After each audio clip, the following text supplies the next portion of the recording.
I was 10 years old, and I was home alone. But that wasn't a big deal because we lived in a small city. My mom and dad were at my grandma's house. I couldn't go because I was sick. It was around 9 p.m. when I was about to go to sleep.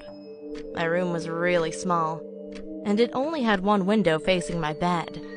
That window to me was kind of scary, because when you're a little kid, your imagination can sometimes go wild. At that time, it wasn't my imagination, though.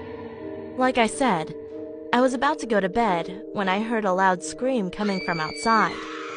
It was really scary, but I tried to be quiet so I could listen to what was going on outside. Nothing was happening, though.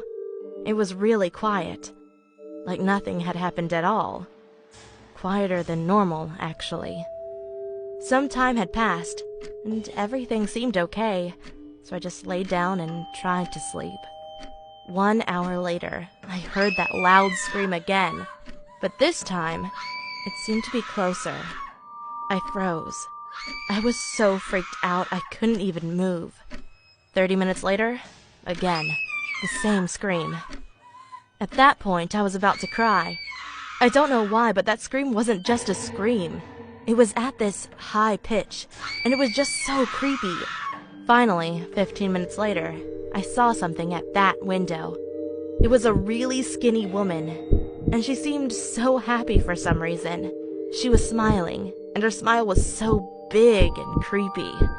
When I saw her, I started crying, and she started screaming again.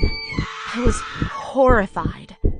She was just looking at me, smiling and screaming for the whole night. The next morning, my parents came back home, and I told them everything.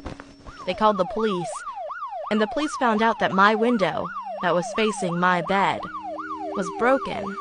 But it didn't seem like it was broken with some sort of weapon, but as if it were broken by a really high pitch.